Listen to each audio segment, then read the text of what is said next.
Bonjour à tous, bien-aimés. Je voudrais partager avec vous une pensée pour nous mettre en garde. Nous sommes dans les temps de la fin. Dans les temps de la fin, ce qui signifie que Jésus va revenir bientôt. Alors, vous le savez, si vous avez l'habitude de lire la Bible, que bientôt, eh bien, ça peut vouloir dire demain, tout à l'heure, ou dans 10 ans, dans 5, je n'en sais rien, mais quoi qu'il en soit, nous devons nous préparer au retour de Jésus-Christ. Et il y a un certain nombre de caractéristiques qui accompagnent justement ces temps de la fin.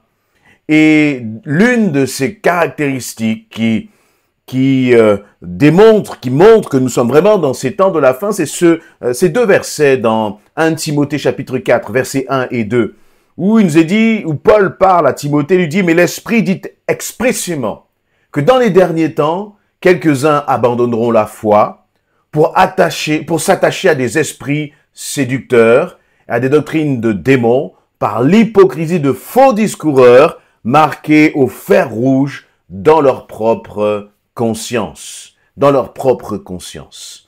Vous voyez, dans cet avertissement de Paul, déjà à son époque, il prévenait Timothée et lui dit, Timothée, fais attention parce que dans les derniers temps, beaucoup vont abandonner leur foi. Beaucoup vont s'attacher à des esprits séducteurs, à des doctrines de démons.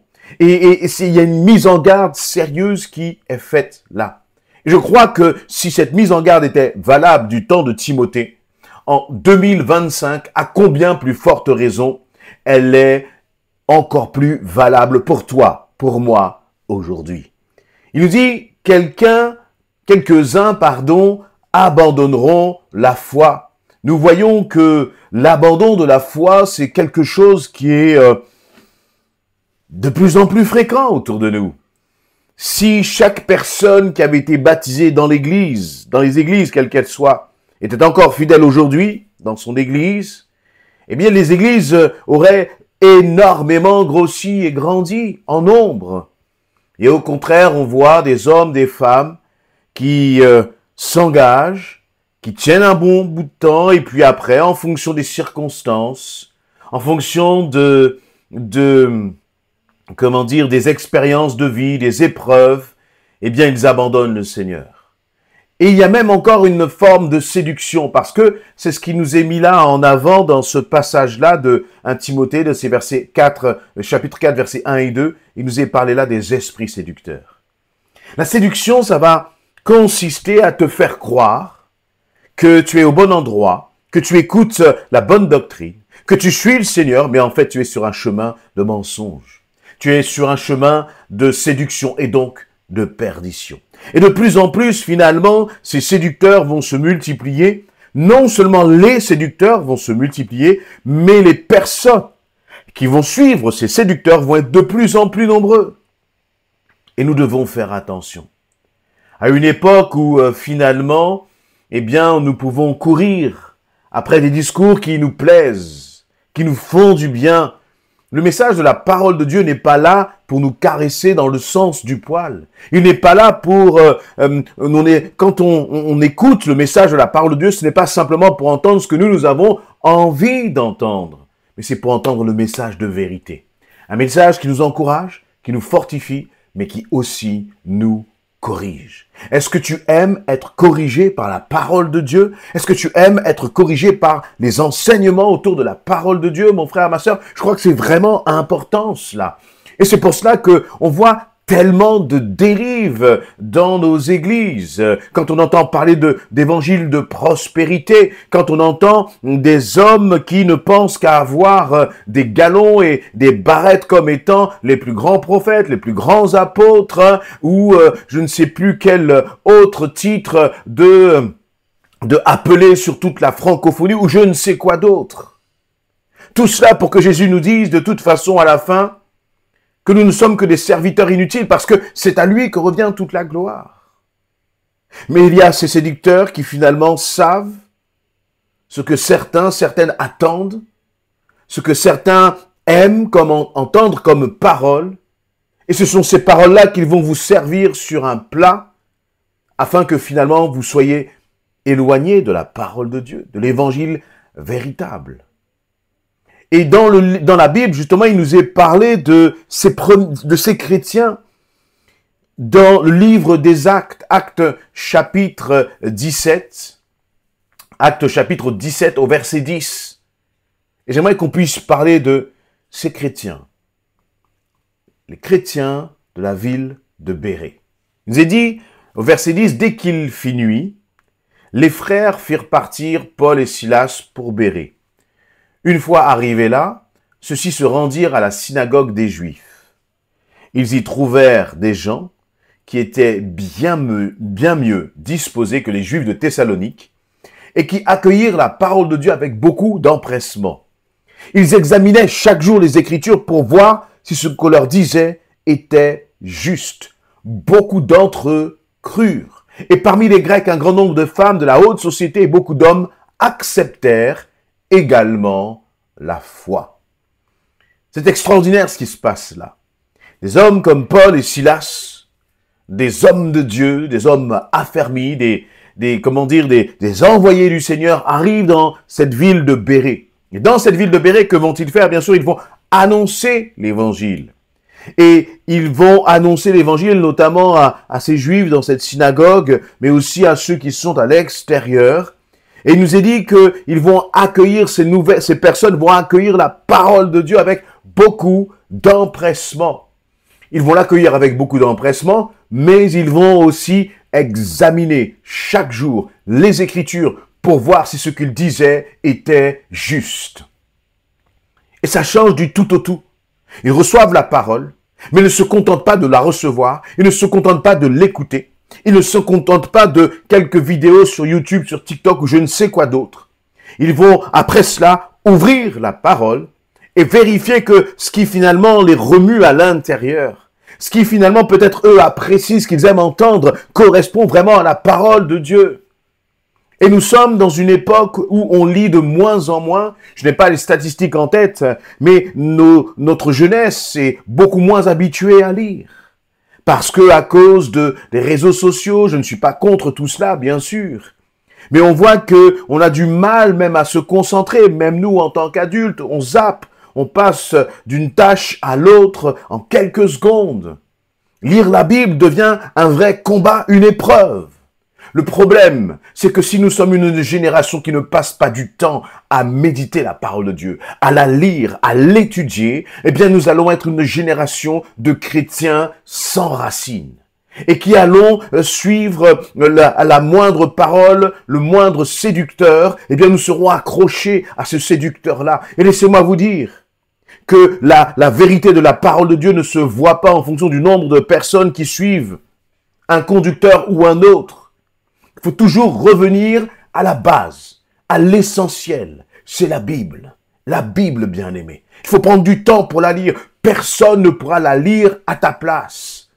Et je le disais récemment, j'ai eu un commentaire sous une vidéo qui m'a beaucoup encouragé, qui disait, et quelques commentaires qui disaient que les différentes vidéos sur le livre d'Esther leur ont redonné envie de découvrir à nouveau ce livre d'Esther. Et ça, c'est la plus belle chose. Que chaque vidéo que tu écoutes, que tu regardes, que ce soit Parole du jour ou toute autre vidéo, tout autre prédicateur, mais que tout cela puisse te ramener à lire la parole comme ces chrétiens de Bérée. Ne nous contentons pas d'avoir une sorte de satisfaction. Ces chrétiens de Bérée avaient cette satisfaction, ils ont accueilli la parole de Dieu avec beaucoup d'empressement, mais ils l'ont examinée pour voir si ce qu'on leur disait était juste. Ces hommes avaient Paul et Silas face à eux, qui leur annonçaient la parole, et eux, ils vérifiaient. Dis-moi, mon ami, mon frère, ma sœur, quand est-ce la dernière fois que, après une prédication, ou même pendant une prédication, pendant une vidéo, ou après une vidéo, tu as toi-même ouvert ta parole pour vérifier, Nous ne pouvons pas nous contenter. Vous savez, la séduction, c'est subtil. C'est très subtil. On peut, pour la séduction, on peut partir d'un verset de la Bible, le détourner et vous faire croire que c'est la parole de Dieu. N'est-ce pas ce que Satan a fait lorsqu'il a tenté Jésus dans le désert?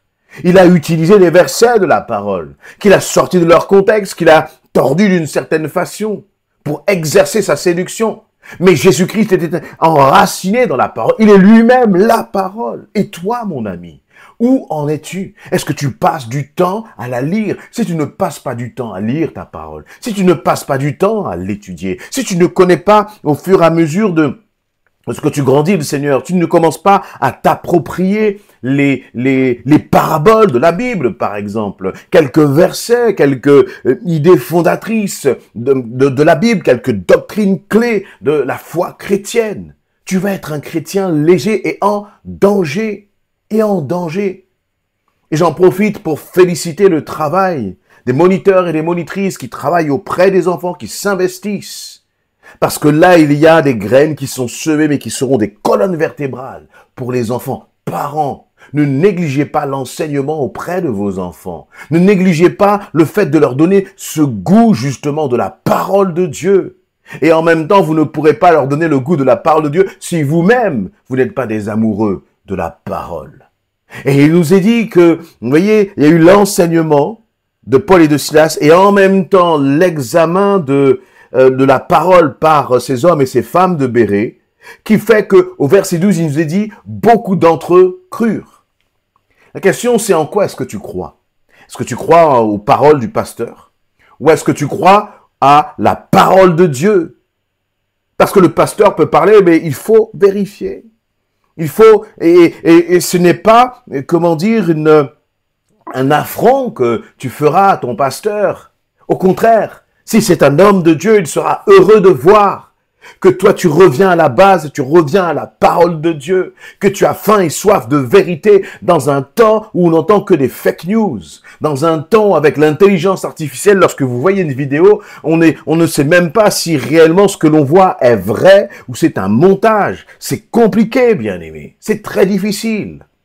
Et donc on voit bien que c'est un signe, comme je disais en introduction, de la fin des temps, le mensonge. Le mensonge ne fait que croître et rien ne va l'arrêter. Mais face au mensonge, il faut opposer la puissance de la vérité. Et la puissance de la vérité, elle est dans la parole de Dieu. Cette parole faite chair. C'est pour ça que Jésus a dit, je suis le chemin, la vérité et la vie. La vérité. Où est-ce que tu reçois? Quelle est ta source de vérité? Est-ce que ta source de vérité, c'est TikTok, YouTube, et je ne sais quel autre réseau social, Facebook, je ne sais quoi d'autre? Ça peut être des canaux, mais tous ces canaux doivent nous emmener, doivent t'emmener à la parole de Dieu, quelle que soit ta génération. Je crois que c'est vraiment important de saisir cette vérité-là, parce qu'encore une fois, il y a beaucoup de séduction. Et vous savez, parfois on peut accuser le séducteur, mais la réalité, c'est que si beaucoup sont attirés par les séducteurs, c'est parce que le séducteur est en train de répondre à quelque chose qui est en toi.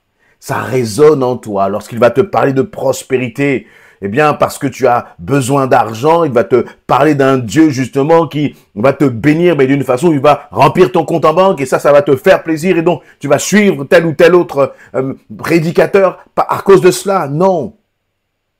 Non, bien-aimé. Nous devons être encore une fois attachés à la parole de Dieu et apprendre à fermer nos oreilles aux mensonges, apprendre à fermer nos oreilles à la séduction. Laissez-moi vous dire une chose, que si ces chrétiens de Bérée avaient après vérification, ils avaient en face d'eux un Paul et un Silas qui ne prêchaient pas selon la parole, je ne crois pas qu'ils auraient laissé Paul et Silas venir leur enseigner quoi que ce soit. Mais parce que en regardant, en plongeant leur regard dans la parole, eh bien, ça confirmait que Paul et Silas étaient dans la vérité. Alors, ils étaient tout cœur ouverts à recevoir encore. Et toi, mon ami, ne te contente pas, et je l'ai déjà dit à plusieurs reprises, mais c'est important, parce que plus nous allons dans les temps de la fin, et plus nous devons être des hommes, des femmes de vérité, qui avons soif de vérité, soif de la parole de Dieu. Et faites attention, bien-aimés, faites attention à toutes ces sectes, à tous ces mouvements religieux qui vous éloignent de Jésus-Christ. Et même qui souvent, parfois se disent Église, mais lorsque l'on compare à la parole de Dieu, eh bien, on voit qu'il y a vraiment un esprit de séduction. Alors, soyons attachés à la vérité, passe du temps dans la parole.